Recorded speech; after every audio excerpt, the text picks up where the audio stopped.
Divya Sriramulu, Assistant Professor, Department of General Medicine at Sree Balaji Medical College and Hospital. I have publication presented 3 and years of teaching experience 2. So today topic will be on swine flu. The learning objectives will be introduction, classification, epidemiology, mode of transmission, pathophysiology, clinical features, diagnosis, management, prognosis and prevention. Introduction. Influenza is an acute respiratory illness caused by influenza viruses, that is Orthomyxoviridae family. H1N1 influenza A virus is a subtype that caused the 2009 pandemic, which is swine flu. It is characterized by fever, cough, sore throat, myalgia and malaise with potential for severe complications like pneumonia and acute respiratory distress syndrome. It continues to circulate as a seasonal influenza strain. Coming to classification of influenza viruses, family Orthomyxoviridae, it has 3 types, type A, type B, type C. Type A infect humans and animals, causes pandemics. Type B, human pathogen, causes seasonal outbreaks. Type C, mild illness, which is very rare. Type A is again subdivided into 2, heme agglutinin and neurohemididase. Heme agglutinin, which is H, it has 18 known types. Neurohemididase N, which has 11 known types. Example will be H1N1, H3N2. Structure of influenza A virus. It is an enveloped RNA virus with segmented genome, that is 8 RNA segments. Key surface glycoprotein, heme agglutinin HA and neuroamidinase RNA. Heme agglutinin HA, it mediates viral attachment and fusion. Neuroamidinase RNA, it facilitates viral release from host cell.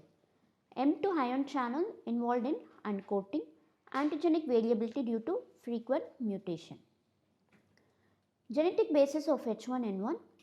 In 2009, H1N1 strain was a quadruple reassortment virus. Gene segments derived from avian, swine and human influenza viruses. It is capable of human to human transmission unlike typical swine strain. Reassortment and mutation leads to emergence of novel subtypes with pandemic potential. Coming to antigenic variation, it has 2 types, antigenic drift and antigenic shift. Antigenic drift, point mutation in HA and NA genes, causes seasonal epidemics. Antigenic shift, reassortment between differential influenza A subtypes. It results in major antigenic changes and pandemics. H1N1 2009 pandemic result from antigenic shift. Coming to epidemiology, 2009 pandemic originated in Mexico and spread globally within months. World Health Organization declared pandemic in June 2009, later became a seasonal strain. How it is transmitted? Primarily by respiratory droplets and fomites. Incubation period will be 1 to 4 days, whereas infectious period will be 1 day before to 5 to 7 days after symptoms onset. High risk groups will be pregnant women, elderly patient, young children and immunocompromised patients, that is HIV, diabetes mellitus. Coming to pathogenesis, virus infect respiratory epithelial cell via HA binding to sialic acid receptors, causes necrosis and desquamation of ciliated epithelium, impaired mucociliary clearance. Leads to secondary bacterial infection and diffuse alveolar damage. In severe cases, it leads to cytokine storm, that is ARDS and multi-organ dysfunction or MODS. Clinical features, abrupt onset of symptoms will be fever more than or equal to 38 degrees Celsius, sore throat, dry cough, rhinorrhea, myalgia, malaise and headache. May be accompanied by nausea, vomiting or diarrhea, especially in H1N1. Duration will be 3 to 7 days mild, may persist longer in severe cases. So what is severe or complicated influenza? Pneumonia, which is primary viral or secondary bacterial, ARDS due to diffuse alveolar damage, neurological encephalopathy, febrile seizure, myocarditis, myositis, Reye syndrome, especially with aspirin use in children. Lastly, exacerbation of chronic disease, that is COPD, CHF and diabetes mellitus.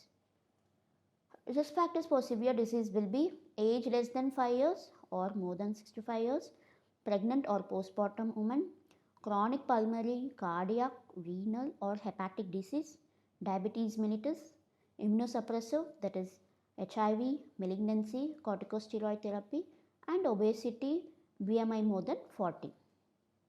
Coming to diagnosis, clinical diagnosis will be typical presentation during epidemic period.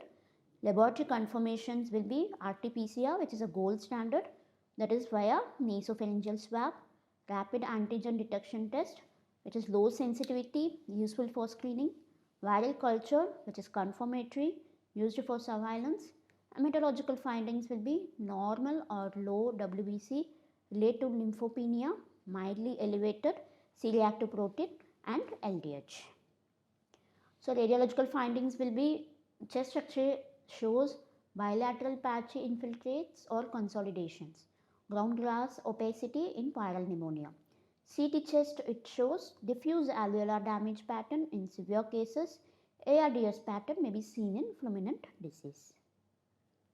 Coming to complications, primary viral pneumonia, secondary bacterial pneumonia caused by Staphylococcus aureus, Streptococcus pneumoniae, H. influenza, respiratory failures, acute respiratory distress syndrome, myositis and rhabdomyolysis, myocarditis and pericarditis. Central nervous system involvement will be encephalitis, Guillain-Barré disease and Reye syndrome, which is children on aspirin.